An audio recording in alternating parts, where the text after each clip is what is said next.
반야가 이제 바로 우리가 이 세상 만물의 실제 모습을 아는 게 반야거든요. 그게 지혜요. 진리를 아는 거죠. 결국 우리가 공부라는 것도 우리가 어떤 현실 공부도 마찬가지로 세상에 대한 어떤 어떤 뭐 수학적 뭐 물리적 사회적 뭐 사회과학적 이런 것들도 사실 진리에 도달해가는 과정들이에요, 사실은. 근데 그런 것들은 완전한 진리를 가지고 있지 않다는 거죠. 그것 속에서도 진리가 있는 부분, 설명되어 있는 것들도 있지만 결국 완전한 진리는 그것이 영원하지 않고 비어 있다는 것. 그것을 완전히 우리가 알게 되는 것이 최고의 이제 지혜에 지식에 도달하는 것이고, 우리가 알고 있는 것은 이제 현상적인 어떤 지식들이죠. 현상에 관한 지식들. 반야신경에서는 이제 바로 그 본질, 모든 현상의 본질에 관한 이제 올바른 지식을 얘기하는 거죠. 이 세상에 존재하는 것들에 대한 올바른 진리, 그것을 알게 해서 이제 해탈에 이르는 그 내용을 설하고 있다. 그렇게 볼 수 있겠습니다.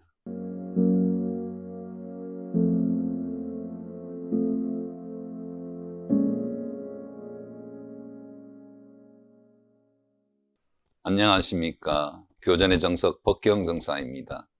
이번 시간에는 지난 시간에 이어서 반야신경 세 번째 시간으로 그 내용을 계속해서 살펴보겠습니다.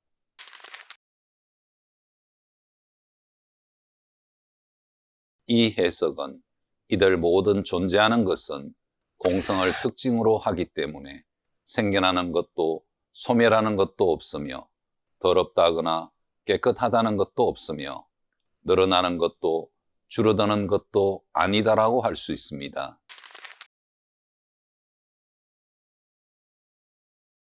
이런 까닭으로 공성에서 본다면 색도 없고 수도 없고 상도 없고 행도 없고 식도 없다는 것입니다. 세속적인 차원에서는 오온이 존재하고 있지만 공의 입장에서 보면 오온이 존재하지 않는다는 것입니다.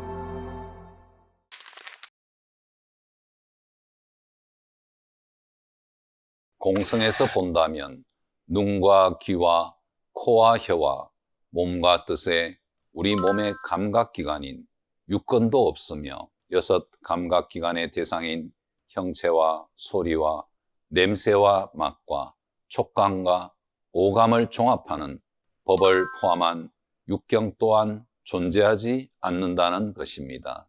12처의 부정은 이로 인해 생겨나는 인식인 육식도 이어서 부정하고 있습니다. 눈의 대상인 안식으로부터 의식에 이르기까지 육식 또한 존재하지 않으며 우명도 없고 우명이 다음도 없으며 또한 노사와 노사가 다음까지도 없다는 것입니다. 즉 생과 노사의 원인을 밝히는 12연기와 12연기의 없어짐도 공의 입장에서 볼 때 없다는 것입니다. 이어서 공의 입장에서는 사성제인 고성제, 집성제, 멸성제, 도성제도 없으며 반야의 지혜도 없고 그 지혜를 얻음도 없다는 것입니다. 만약 지혜를 얻은 것이 있다고 한다면 그것에 집착하여 얽매이게 될 것이며 결국 완전한 지혜에 이르는 것은 그 얻었다고 하는 것 또한 비어있음을 알아서 일체에 얻을 것이 없다는 것을 알므로써 참된 지혜에 도달하게 된다고 할 수 있는 것입니다. 부처님께서 설하신 가르침을 길잡이로 삼아 해탈로 나아가되 반야의 지혜로서 그 가르침 또한 절대적이라는 집착으로부터 온전히 벗어날 때 강을 걷는 사람이 타고 온 뗏목을 버리듯이 완전한 자유에 이르게 된다고 할 수 있을 것입니다.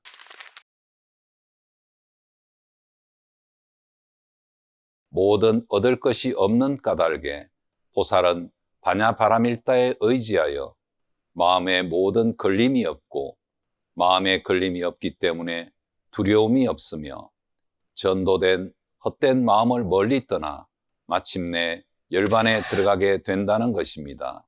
용수보살은 중론에서 업과 번뇌가 사라지면 사람은 자유로워진다.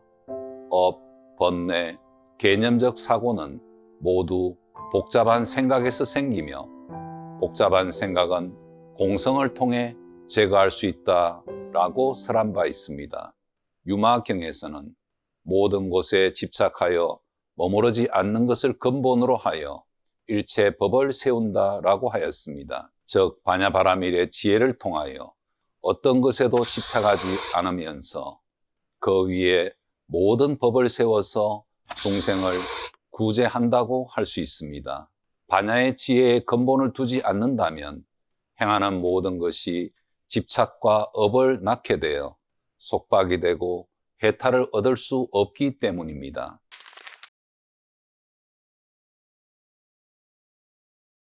그러므로 3세의 모든 부처님은 반야바라밀다에 의지하는 까닭에 안욕다라 삼약삼보리라는 부처님과 같은 깨달음인 위없는 최고의 깨달음을 얻게 되었다는 것입니다. 결국 반야바라밀다는 과거, 현재, 미래의 모든 부처님을 태어나게 하는 불모와도 같으며 반야바라밀다가 없다면 모든 부처님은 생겨날 수 없다는 것입니다. 반야신경의 첫 부분에 관자재 보살 또한 반야바라밀다를 닦아서 해탈을 얻으셨다는 내용이 나오는 까닭입니다.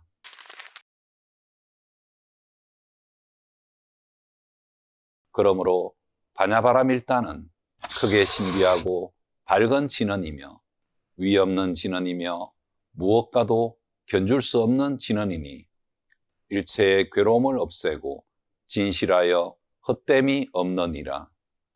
그러므로 반야바라밀다의 진언을 설하노라.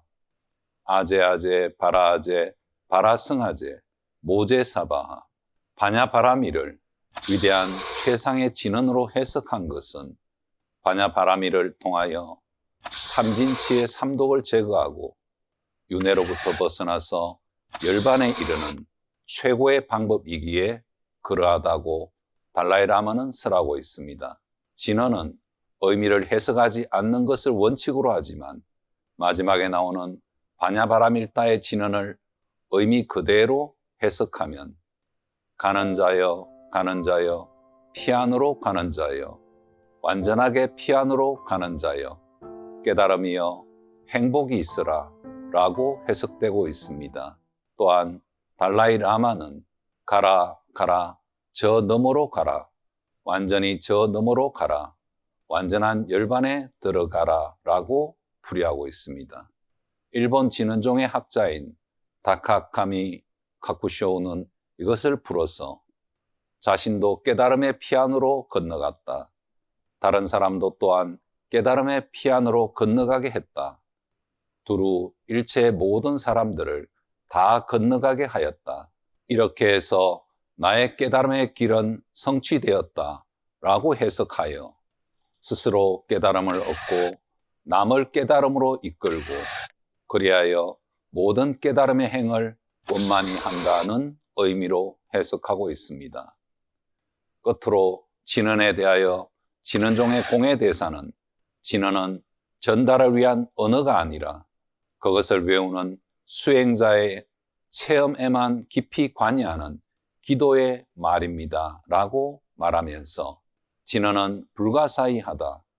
관하고 송하면 무명을 제거한다. 한 글자에 1000가지의 이치를 포함하니 즉 이 몸 이대로 법열을 정득하여 성불한다라고 진언의 공덕을 설한 바 있습니다. 2023년도 이렇게 저물어 가고 있습니다. 아무쪼록 행복한 연말연시 되시기를 기원드립니다. 교전의 정석은 새해에 새로운 모습으로 다시 또 인사드리도록 하겠습니다. 감사합니다.